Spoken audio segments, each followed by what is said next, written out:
Good morning, everyone, and welcome to Ielts Listening Acuity. This is me, 𝐻𝐸𝐬𝐬𝐢𝐬𝐬 joining you from Needles Academy. Yes, we've come with yet another Ielts Listening Live to help you with your listening. I hope you're all doing good. It's a beautiful Saturday morning. How are you all doing? And it's weekend and maybe not in the mood to learn, but you have to do something related to your exam every day, almost every day, no matter what, till you write your exam. If you are preparing for an important exam, like, it's not that you have to do it in a full-fledged way, but you have to do something, maybe just one listening practice or one speaking practice, one question, one task when writing, or anything. You do something and you stay connected with it even on weekends. Okay, that would help you a lot, because when you're preparing for an exam, when you know that you have to be putting in 100%, and when you take breaks in between, like without doing anything at all, that would actually put you down a bit, like that would take you back a bit. So you don't want that to happen. Even if you're taking a break, you want to stay in this level. So if imagine you were at this level and you're taking a break without doing anything, you would go down a bit, and you don't want that to happen. So if you want to keep at least here, then you need to do something. Then you would be here, then from there on you can build. Otherwise, what will happen is you have to build from here. You have to build from where you went back, and you have to bring it to the normal level and then build on top of that. So that's like a lot of effort. So you have to be very smart with it. And especially with language, not just language, any exam that you're preparing for, this is something which you have to do. And in Ielts Listening Acuity, we're practicing one section. So today we're doing Cambridge IELTS 6 Test 3 Section 2. Okay, that's what we're doing, and we do one section in each live. So you must be wondering, why are we just doing one section? Because we're giving you a detailed explanation on it. We will be discussing everything that you need to know about that section in this live. So there wouldn't be anything that you will have to go and look for related to this audio, because the audio script will be given and we'll be discussing the answers with the audio script, and those things will be discussed in detail, and also the questions and the instructions on top of the questions will also be discussed in detail. So if you were a beginner, I'm sure this is going to help you a lot. This is going to give you a complete idea about how to do your listening sections and how to practice and what this material is all about. Or if you're really weak in your language, I'm sure this is going to help you improve it. And today's material, section 2 of test 3, what you can find is you have different types of questions in one section, which is amazing. And you have one of the toughest type of questions, one of the toughest question types in here, which is map. So you have multiple choice questions, which is not very difficult if the options are not very long. If the options are long and you have too many questions, then it becomes a bit difficult, because it's really hard for you to remember what each option is and then listen to the audio. But if the options are very small, then you have this chance of looking at it and understanding what it is while you're listening to the audio, and you'll be able to pick the right option. So here, this is of a very small, like not very small, but still manageable size. The options are of manageable size, like you can read it and you can listen to the audio, and then in between, if you want, you can have a look at it. That is possible, so which is just great, right? So those 3 questions would be fine. And after that, you have this map. Map becomes a bit difficult because it looks a bit complicated. And when the audio for the map starts, if you don't understand where it starts, and if you don't follow each and everything they're saying in that audio, you will not be able to write the answer. So here, what we can see is you have 4 questions from that map, and then if you look at it, you have 4, 8, 10 things in it. You have to name 10 things. They're talking about 10 things, and you have to write the answer for only 4 things. So if they're going to say about, so there are so many things, A, B, C, D, E, F, G, If they are talking about F, they wouldn't be saying F is the tea shop. They wouldn't be saying it like that. The building next to the hospital and right opposite the school is a tea shop. So you need to know which one is the school, which one is the hospital, and what opposite means and all these things. So it is a bit complicated.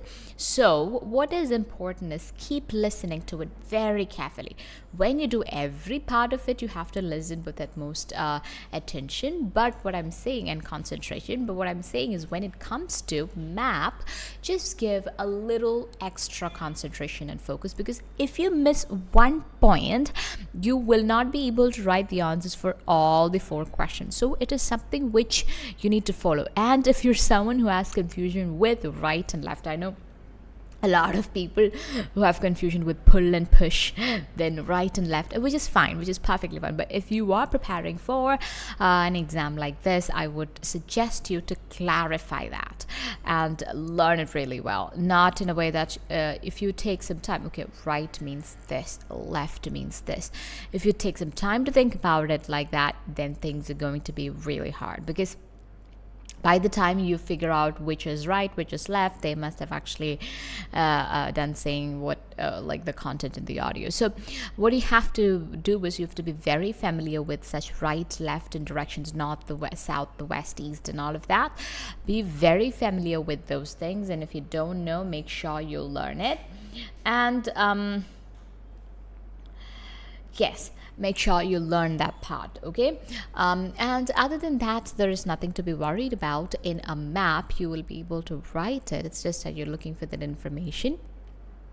And in this map that you will be seeing, you have some entrance portions, like a tiny little opening in a rectangle. It might be even hard for you to notice, but you have to notice that. Only then some answers would be right. You would be able to write the right answers. And then you have another set of questions, which is filling the blanks. And filling the blanks is not very difficult, as long as you look at the instructions given above. What are the instructions given above? The instructions usually are the word count, the number of words that will be given. So you have to be very careful about it. Okay, so these are the things about the material. And what we usually do in IELTS Listening Live, if you've been watching, as you know, what we usually do. What do we usually do? We do something like we play the audio for you, and these questions will be shown to you on the screen along with the audio. So you can have a look at the questions and read the questions and do such things. And you can write down the answers. Okay, after writing down the answers, we will be discussing it with the help of an audio script. In the audio script, I've even marked the answers, and I'll also be giving you an explanation about how that particular answer became the answer of that question and things like that. And some tips about general listening as such, and what are things you can do to improve your listening. We've already talked about script writing. Okay, you already know what script writing is all about. Then I've told you about micro listening and listening to that part again and again, reducing the playback speed and trying to 𝗿𝐵 and those kind of things. And another thing that you can do is, I would say, if you're preparing for a language examination, it would always be great if you can limit your the contents that you're listening to in English. Okay, you'd be listening to a lot of things every day, on everyday basis, like on your phone especially, and you'll be watching some series and things like that. During the time you're preparing for the exam, always put yourself in English speaking environment. One of the best ways to do that is limiting your content to English. So you should be only going through English content. For example, if you want to read news, just go for English newspaper. Don't go for your a newspaper in your native tongue. And if you're listening, this is very important. If you're watching reels, if you're watching some videos for entertainment purpose, yes, you can do it. Even while you're preparing for your exam, you need some entertainment. But when you go do it, make sure you're doing it in English. Find some things that you really love in English and watch those kind of contents, because you're putting yourself in English speaking environment, and that will help you improve it. You shouldn't stay away from the language for more than 2 hours if you're preparing for something like this, because if you stay away from the language for more than 2 hours, then you would lose the connection. And if you're speaking, if you're talking to your friends and you have, and you know that they know English and they're comfortable speaking in English, make sure you speak to them in English till your exam, okay?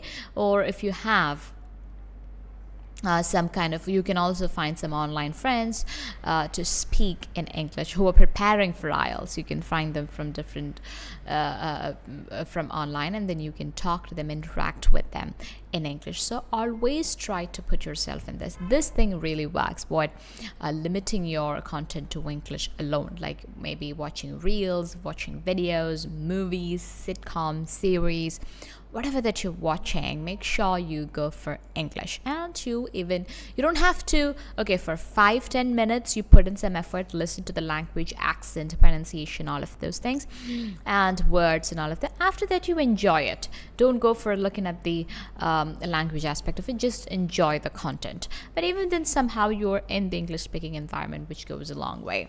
So that's something which I think you guys will do, and that can give you good results, along with doing your script writing and macro listening and things like that. Okay, so now without wasting much time, let's go to the material. We've 10 questions to do. That is section 2. You have multiple choice questions like MCQ, you have a map, and you also have filling the blanks. So make sure you give 100% to it, complete attention and concentration, and try to get 10 on 10. Okay, now the audio will be played and the questions will be displayed on the screen.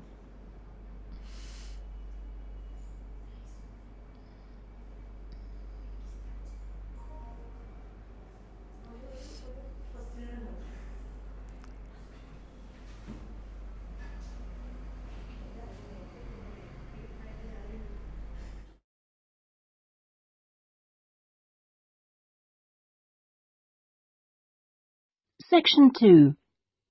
You will hear a guide giving visitors to a country house information about the house and gardens. First, you have some time to look at questions 11 to 13.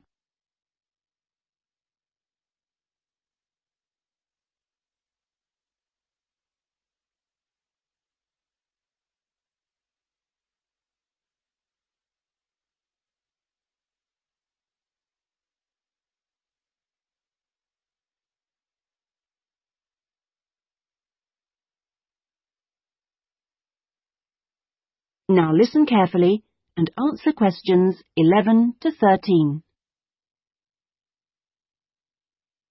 Welcome everybody to the lovely house and gardens of Rosewood, once the home of the famous writer Sebastian George. He bought the house in 1902, although he had first seen it 2 years earlier. At that time, the owners let it out to a tenant because George was too slow making up his mind to buy it. When it came back on the market, there was no hesitation, and he bought it immediately for £9,300, even though the house had no bathroom, no running water upstairs, and no electricity. When he came here, he'd been married for 10 years. During that time, he'd become one of the most famous writers in the English-speaking world. His professional success was enormous, but his personal life wasn't as successful. He was no longer on speaking terms with his brother and had been devastated by the death at the age of 7 of his elder daughter, Josephine. Moving to Rosewood allowed the family to start a new life. George regarded Rosewood as a pure example of a traditional country house of this part of England and did some of his most successful writing here. The house and its grounds became the family haven and their escape to privacy and quiet. The walls and the mullioned windows were built of the local sandstone. The tiles on the roofs and the bricks of the chimney stack were baked from local clay, and the wooden structures inside came from oak trees which grow around here. Before you hear the rest of the talk, you have some time to look at questions 14 to 20.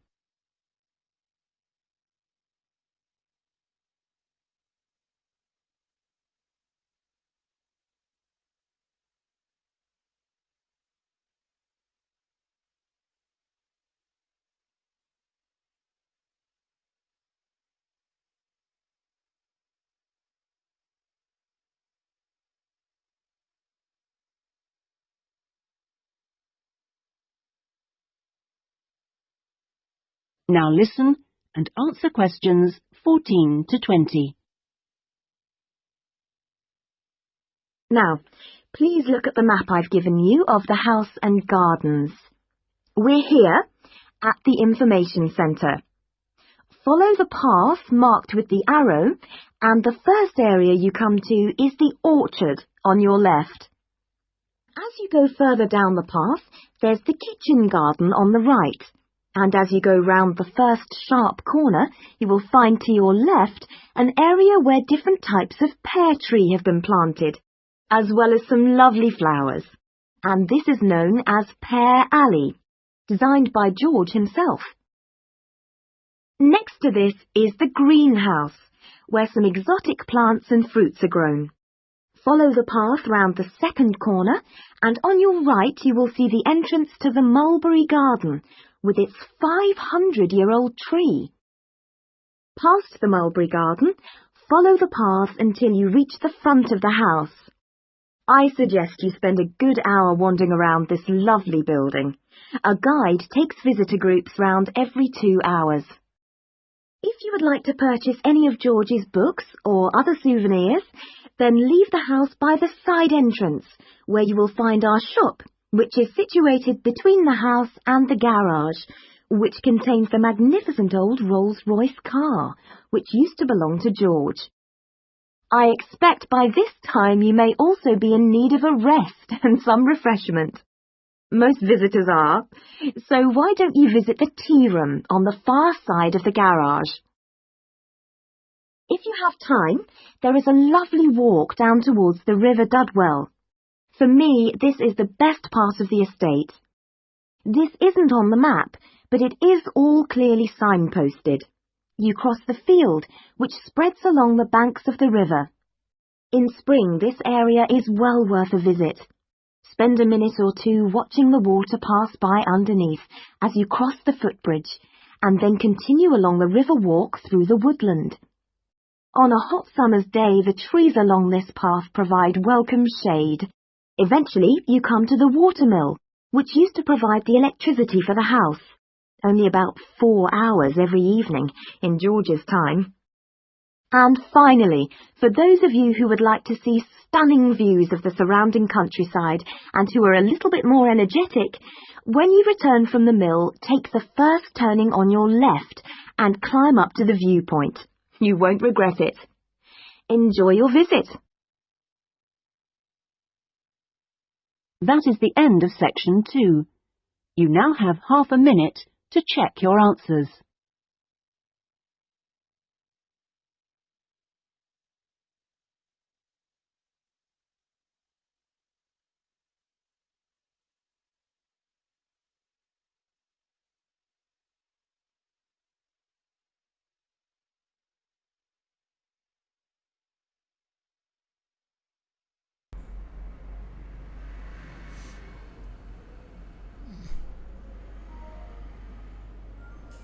So, did you try? How was it? Were the questions easy for you? How was the map for you? Let me know in the comments, okay? Okay, so it's important that you have these questions with you while I'm discussing it. So what you have to do is, you can either take a screenshot of the questions or you can copy them down. But these questions, you have a problem here because you have a map. It will take a lot of time to copy the map, but if you're able to, you can do that. So I'll give you some time to do that. I hope you're able to see the questions on the screen now. So section 2, questions 11 to 20. Choose the correct letter A, B, or C. Write the heading, the history of Rosswood House. Question number 11. When the writer, Sebastian George, first saw Rosswood, he, option A, thought he might rent it. Option B, felt it was too expensive for him. Option C, was unsure whether to buy it. Question number 12. Before buying the house, George had, option A, experienced severe family problems. Option B, struggled to become a successful author. Option C, suffered a serious illness.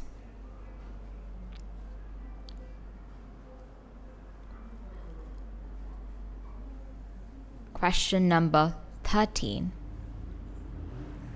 According to the speaker,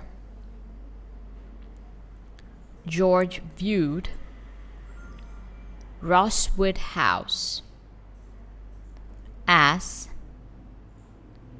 option A, a rich source of material for his books. Option B, a way to escape from his work. Option C, a typical building of the region.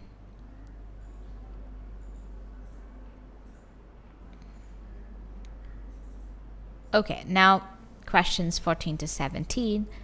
Label the map below. Write the correct letter A to J next to question 14 to 17. Rosswood House and Gardens. We'll start with the information center and draw a path like the one that you see with 3 arrow marks. On the left side, right after the first arrow mark, write J. On top of it, write towards the curve, write H and put a rectangle. Put that J and H in a rectangle. Right about H, write G and put that in rectangle. Right? And then put right above that, write E and put that in a rectangle. And on top of it, write house and put that in a rectangle. And while you are drawing house, make sure to put that entrance right below A and towards the right, towards our right. Okay, you're able to see that, right? Yes. Then towards the right, put B in a square. Leave some space and put C and put that in a square. Leave some space and put D in a square. And below B, put F in a rectangle. And towards its left, put an entrance. You're able to see that, right? Those are very important. And below that, towards the curve, write I in a rectangle. All right? See, when you draw it, things would become much more clearer for you. Much clearer for you. Now, question number 14. Pear Alley. There is a mistake in the question number. It's 15, Mulberry Garden. 16, shop. I'll correct it for you. 16, tea room. So 14, you have 15, 16, 17. Okay, it's 15, 16, 17. Now questions 18 to 20. Complete the sentences below. Write one word only for each answer. River walk. 18. You can walk through the dash that goes along the river bank. 19. You can go over the dash and then into a wooded area. 20. On your way back, you could also go up to the dash. Now let's look at the questions. Choose the correct letter. Question number 11 to 13. First, you were given some time to read that, right? So, question number 11 to 13. Choose the correct letter, A, B, or C. So here, first you'll be writing your answers on the question paper booklet. So you will be actually marking the answers here. When you copy it to your answer sheet, what you do is you will not write, if option A is the answer, if you write thought he might rent it. Imagine you wrote this for question number 11 and this is the answer, option A is the answer. You will not get marks for it. That answer will be wrong. Why? Because they've asked you to choose A, B, or C. So you were supposed to write, if 11 is the answer, you were supposed to write this in your answer sheet. That is very important. And here you may not make a mistake because these are long answers, but when it comes to short answers like one word answers or not, some students make that mistake. So that's why I mentioned it. So what is the question? When the writer Sebastian George first saw Rosewood House, he thought he might rent it. Option B, felt it was too expensive for him. So rent it. Too expensive for him. Was unsure whether to buy it. Let's look at the audio script. Now turn to section 2. Section 2. You'll hear a guide giving visitors to a country house information about the house and the gardens. First, you have some time to look at questions 11 to 13. Now listen carefully and answer questions 11 to 13. Welcome everybody to the lovely house and gardens of Rosewood. Once the home of the famous writer Sebastian George. He bought the house in 1902, although he had first seen it 2 years earlier. At that time, the owners let it out to a tenant. He saw it 2 years ago and the owners had let it out to a tenant because George was too slow making up his mind to buy it. That means he was unsure whether he will buy it. Okay, when it came back to the market, there was no hesitation and he bought it immediately for £9,300. Even though the house had no bathroom, no running water upstairs and no electricity. So the answer is what? Option C. He was unsure to whether to buy it. Is it clear? They're not talking about it being too expensive. They're not talking about him renting it. They're saying it was let out to a tenant by the owners, not by him. All right, next question. Before buying the house, George had, option A, experienced severe family problems, struggled to become a successful author. So this is before buying the house. He had family problems, struggled to become a successful author, suffered a serious illness. Let's see.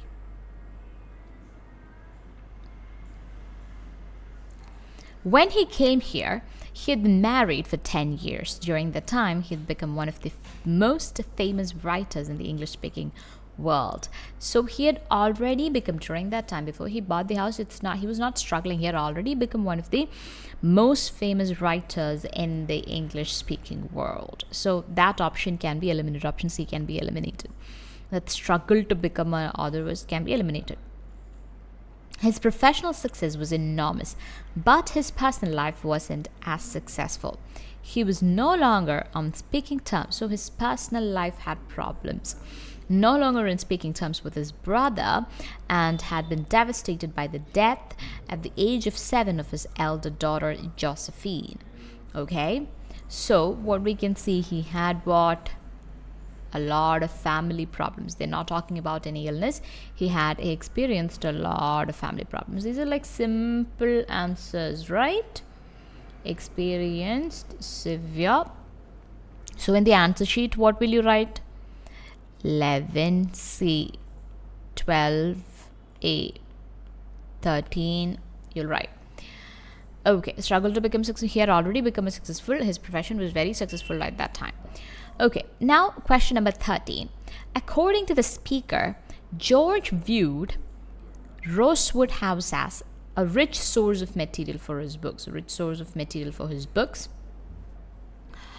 A way to escape from his work. A typical building of the region. Let's see. George regarded Rosewood as a pure example of a traditional country house of this part of England, and did some of his most successful writing here. The house and its grounds became the family haven, and they escaped to privacy and quiet. The walls and the mullioned windows were built of the local sandstone. The tiles of the roofs and the bricks of the chimney stack were baked from local clay, and the wooden structures inside came from oak trees which grow around here. Alright, so here what is he saying?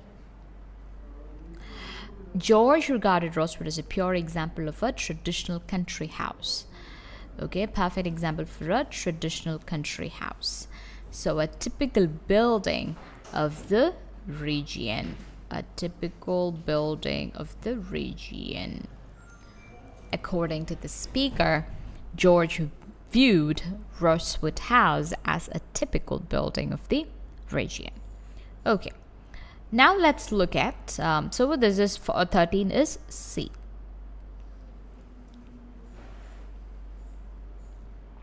Okay, now next, question number 14 to 17.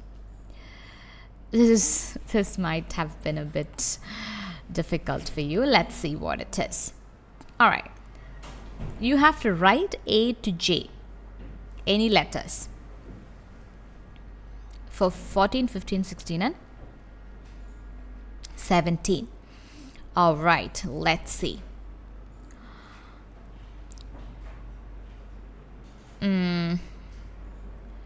So before you hear the rest of the talk, you have some time to look at questions 14 to 20. Now listen and answer questions 14 to 20. Now please look at the map I've given you of the house and the gardens. We're here at the information center. Follow the path marked with arrow, and the first area you come to is the orchard on your left. Okay. So let's see, when you're following the arrow, the first thing that you come across on your left is orchard. So we'll write that.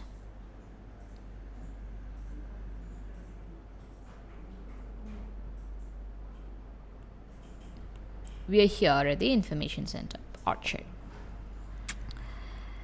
Then,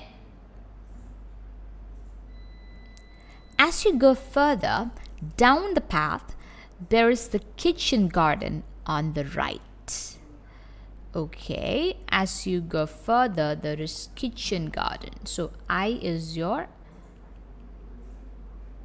kitchen garden. See, if you're not able to track this, then you will not be able to write the answer. That's why it's important that you even look at the things that are not in the question, because they say to the right of this and right of that, but you should know what is this and that. So this is kitchen garden. Very good. Now, so we need to find where is Pear Alley, Mulberry Garden, shop and tea room. Okay.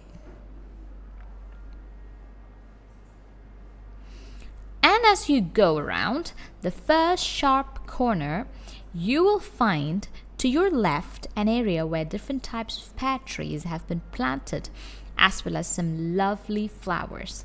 This is known as Pear Alley, designed by George himself. So what do you have to do? You have to go around the first sharp corner.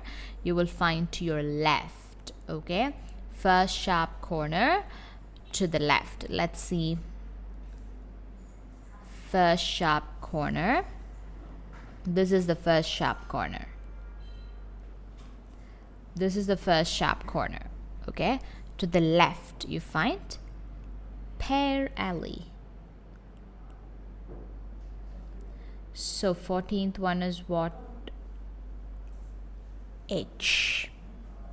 Now you know how to find it. Okay, next one.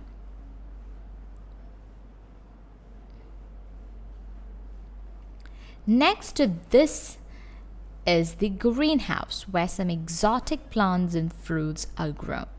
So where is this greenhouse? Next to this is the greenhouse. Let's see. Yes, G. That is the greenhouse. Okay, now what else?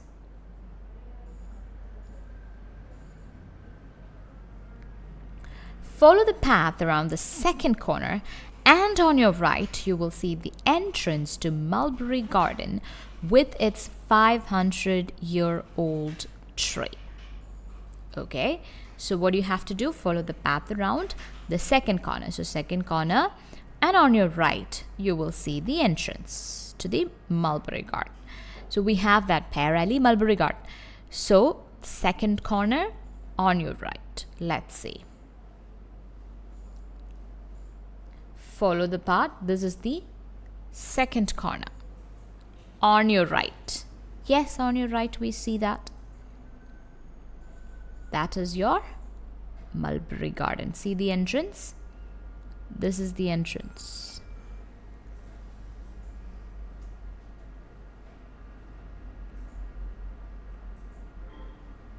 So F.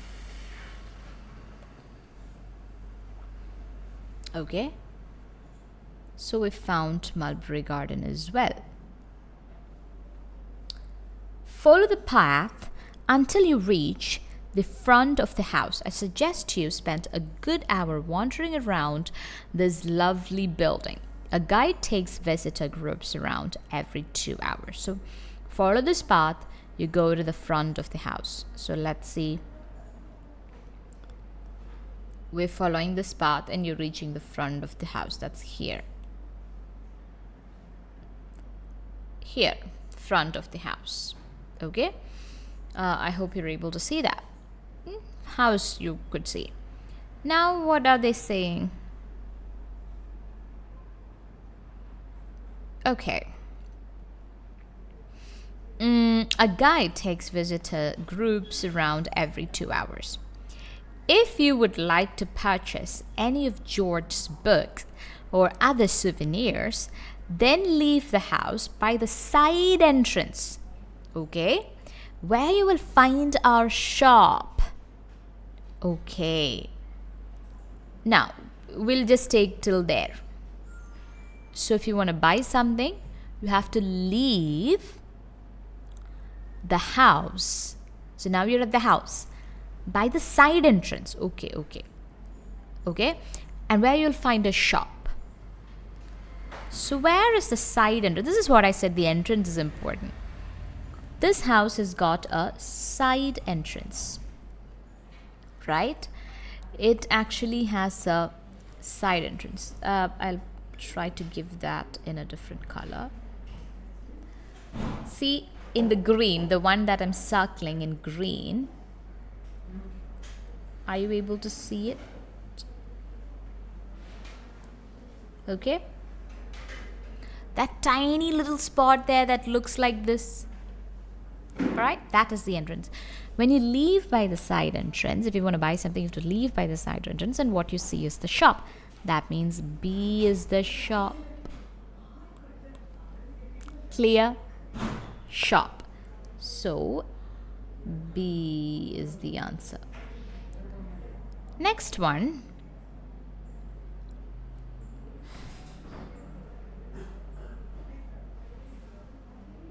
Which is situated between the house and the garage? Okay, which is situated between the house and the garage. So this shop, they're saying, is situated between house we can understand, garage. So C is what? So indirectly they are telling you C is garage. Okay. Now, see, if you miss anything here in this area, then it is going to be difficult for you to write the answer for the next one. You wouldn't be able to write it. That is the problem with maps. You should be listening throughout. Okay, there is no time for you to take a break. So that is garage. So if you look at it, okay, between the house and the garage contains a magnificent old Rolls-Royce car which used to belong to George. I expect by this time you may also be in need of a rest and some refreshment. Most visitors are, and so why don't you visit the tea room on the far side of the garage? So we know that. So now if you don't know garage, you will not be able to write the answer. On the far side of the garage, that means D, towards the end, far end, what is there? This is your tea room. So D is your answer. This is your tea room. Clear? So now we have an idea how to look at the map. Alright, it's very simple, but it's just that you have to follow the instructions carefully. Okay. Now we'll look at question number 18 to 20. Here you have to note one thing. Write one word only. They're very particular that you should write only one word. If you write more than that, what will happen? Your answer will be wrong. So first one is river walk. 18. You can walk through the dash that goes along the river bank. Walk through. You can walk through a dash that goes along the river bank. Let's look at the audio. If you have time, there is lovely walk down towards the river Dudwell. For me, this is the best part of the estate. This isn't on the map, but it is all clearly signposted. You can cross the field which spreads along the banks of the river. Along the banks of the river, what? You can walk through that. Cross the field. That means you can walk through the field which spreads along the banks of the river. So look at it. You can walk through the field. You can pass through the field that goes along the river bank. Okay. So field is the answer. F-I-E-L-D, field. Now, question number 19. You can go over then into a wooded area. Go over and into a wooded area. Let's see. Go over and into a wooded area. That is leading you to a wooded area. In spring, this area is well worth a visit. Spend a minute or two watching the water pass by underneath as you cross the footbridge. That means you can go over the water. Okay.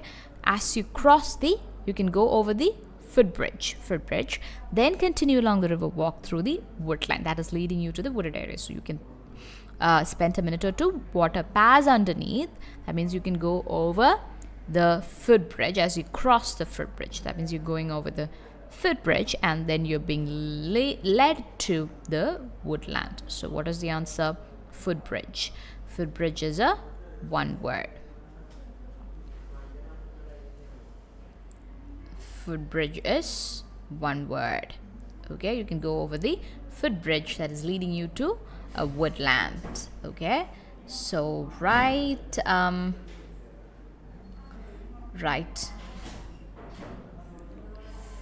footbridge. Now question number 20. On your way back, you could also go up to the way back. Go up to the. These are the keywords. I'm underlining the keywords as well, okay? During the time given to you to read the questions, you all have to underline the keywords, okay? On your way back, also go up to the. Let's see. On a hot summer's day, the trees along this path provide welcome shade. Eventually, you come to the watermill, which used to provide the electricity for the house, only about 4 hours every evening in George's time. And finally, for those of you who would like to see the stunning views of the surrounding countryside and who are a little bit more energetic, when you return from the mill, so that means on your way back, take the first turning on your left and climb up. You can go up to the viewpoint. You won't regret it. Enjoy your visit. So that means what? These are all one word, right? Footbridge is one word. See, when you hear this word footbridge, you might have this doubt. Should I write it like, so this is one word, okay? Footbridge. Should I write it like this? Or this? So that means one is written as 2 words, the other one is written as 1 word. They're giving you these kind of words to just trick you. So here, footbridge is a single word. You have to look at the word count, 1 word only. So you should write it together as 1 word. It is a 1 word. It is a single word. And then the other one is viewpoint, VIEWPOINT. And you know that for IELTS listening, if you make a single spelling mistake, that answer would be considered wrong, even if technically that answer is correct. All right, so viewpoint, that is also 1 word. Okay, and if your handwriting is really bad like mine, what you can do for your IELTS listening test is that when you're writing the answers on, when you're copying the answers onto the answer sheet, you're going to get enough time. Okay, you have 10 minutes. 10 minutes is more than enough to write 40 answers because most of them are ABC, like letters. That's all you have to do.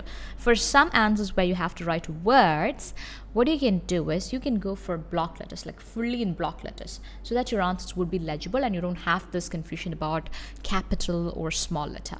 So you can write like this. Footbridge. So that there will be no confusion. If you write like this, there might be a bit confusion. Look at my letters, they're not legible. I completely agree with you. So this is how you should do. All right, so that it would be legible to the examiner. So these are, I'll show the answers once again for you.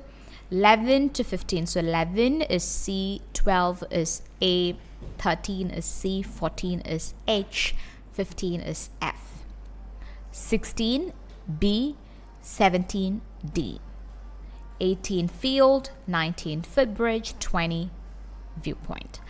I hope it's clear. If you have any questions, please feel free to comment. We'll be there to help you. And I'm wishing all the very best for all the students who are planning to take their exam soon, take their test soon, and come out with flying colors. And I hope this helps. Bye-bye. Take care and have a beautiful day ahead.